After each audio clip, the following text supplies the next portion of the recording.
know, oh, did you put it on? Yeah, good. Today we're going to eat banana blossoms, right? And I grew up in Pittsburgh, right? We don't have banana blossoms in Pittsburgh. So I had never eaten a banana blossom before.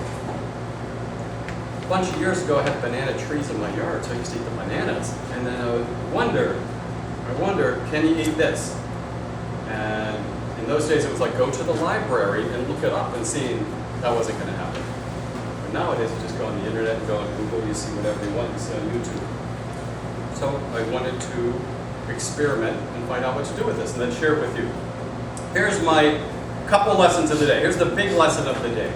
Okay, I have a saying, and I want it to become your saying too.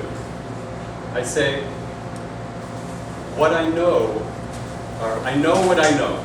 I know what I know, and that bores me.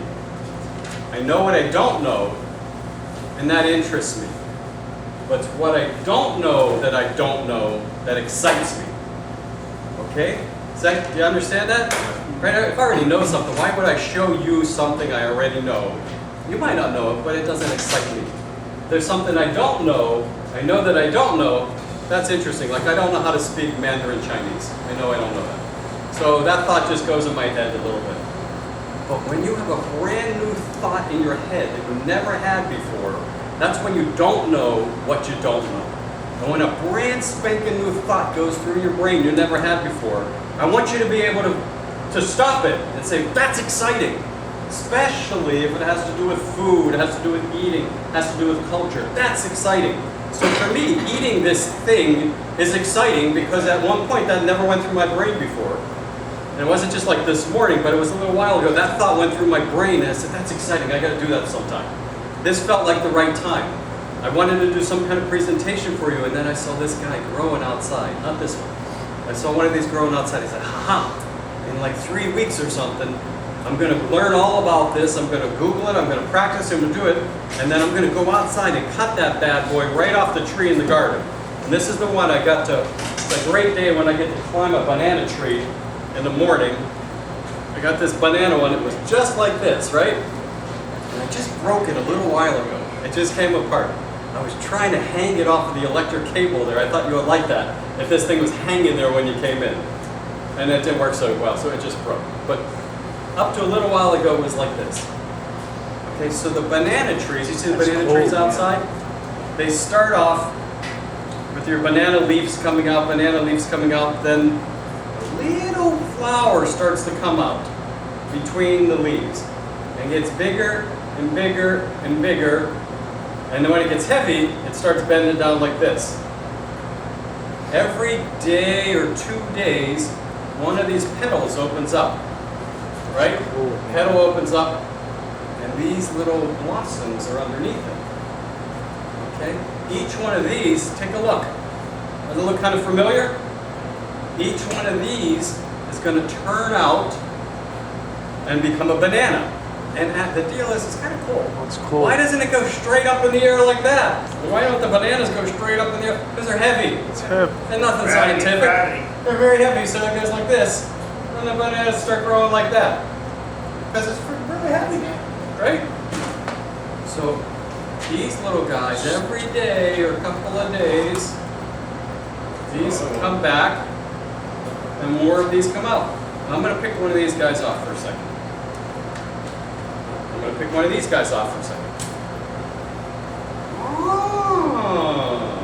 So each one of these guys turns into one of these guys. Now look, it still has, you ever get a real banana? And sometimes it's got that little nub on the end? Anybody want to eat this? No, wrong. It's really, really hard. It's like eating rope or something. You can't eat it.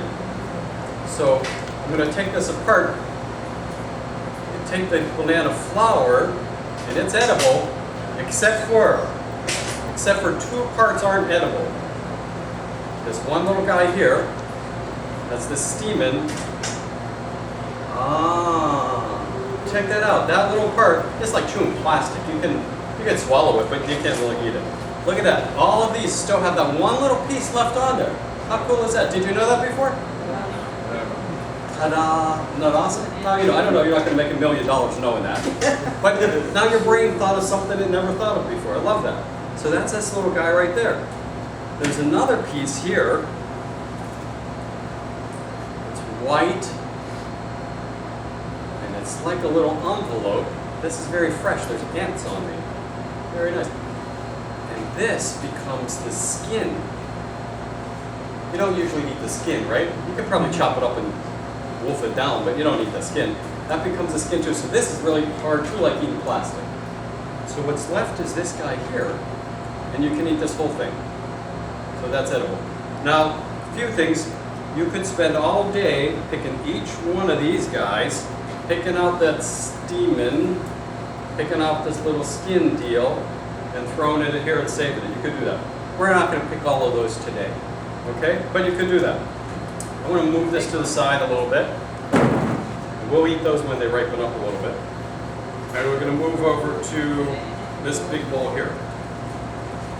Check it out. So the part that you eat is way on the inside. Anybody ever eat a heart of palm? Yeah. Right? You open up the can, you pour it out, you slice it up, right? Yeah. They don't taste so good, really, when you do that way. But a real heart of palm, you get the palm tree, you peel off all of the layers till you get the tender part in the center. That tastes really good. What does the canned stuff taste like? Kemper, what's a canned stuff taste like? Brine. Tastes like the can! Yeah, sorry. Most of the canned stuff tastes really terrible. Right? It tastes like the can and the saltwater brine that's inside of it. You can buy banana blossoms in a can. How crazy is that? You know what they taste like? The can. The can. They taste terrible. They taste like the can. So You know, why? it's funny you say that. I just cut back a bunch of Eureka palms in my yard. Yeah. The heart of palm is delicious. It's amazing. It's really delicious. I'm eating my Eureka palm. I feel like crazy. That's But 'cause you're how many of very- those have I thrown out already? Why is he eating his palm? Because he's a very fancy schmancy Yeah, guy. yeah, yeah. Why do people eat banana blossoms and hearts of palm trees? Curious. Because they're fancy 5-star, 5-diamond Ritz-Carlton people. Oh no, because that's the food that's there. For thousands of years, people have been doing this because that was there. That's the food. They didn't go to Publix to get food. That's what they had. So if I take, I need some